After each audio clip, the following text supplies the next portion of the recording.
বাংলাদেশ জুড়ে নীরবে মারাত্মকভাবে ছড়িয়ে পড়ছে এক ভয়াবহ ছোঁয়াচে চর্মরোগ স্ক্যাবিস। রাজধানী ঢাকা থেকে শুরু করে জেলার পর জেলা থেকে রিপোর্ট আসছে চুলকানিতে অতিষ্ঠ অসংখ্য মানুষ চিকিৎসকের শরণাপন্ন হচ্ছেন। চিকিৎসকদের মতে এটি এখন আর সাধারণ চর্মরোগ নয়, বরং ধীরে ধীরে একটি জাতীয় জনস্বাস্থ্য সংকটে রূপ নিচ্ছে।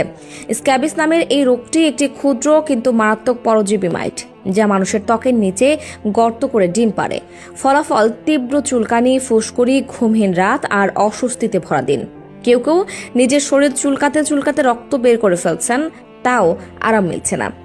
বিশেষজ্ঞরা সতর্ক করছেন, এই রোগ ভয়ানক দ্রুত গতিতে ছড়ায়। আক্রান্ত ব্যক্তির যে কোনো কারো সংস্পর্শে এলে বা তার পোশাক, তোয়ালে, চাদর ব্যবহার করলেই এই পরজীবী মাইট অন্যের শরীরে চলে যায়। বিশেষ করে স্কুল, হোস্টেল, গার্মেন্টস, জেলখানা অথবা যেখানে অনেক মানুষ একসাথে থাকেন, সেখানে স্ক্যাবিস এক ধরনের বোমার মতো কাজ করছে। রোগের লক্ষণ: অস্বাভাবিক ও অসহনীয় চুলকানি, বিশেষ করে রাতের বেলা। হাতের আঙুলের ফাঁক, কোমর, কবজি, যৌনাঙ্গ সহ বিভিন্ন স্থানে ফুসকুড়ি বা গুটি। শিশুদের মুখ, মাথা, হাত পা পর্যন্ত আক্রান্ত হতে পারে। চিকিৎসকদের পরামর্শ: ত্বরিত ব্যবস্থা নিতে হবে। পরিবারে একজন আক্রান্ত হলে বাকি সবাইকেও চিকিৎসা নিতে হবে। ব্যবহৃত পোশাক ও বিছানাপত্র গরম পানিতে ধুয়ে রোদে শুকাতে হবে। সচেতন না হলে এটি মহামারীর রূপ নিতে পারে।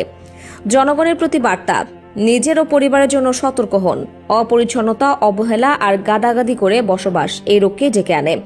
এখনই সজাগ না হলে স্ক্যাবিস শুধু ত্বকের নয়, পুরো জাতির এক দীর্ঘস্থায়ী সংকট হয়ে দাঁড়াতে পারে।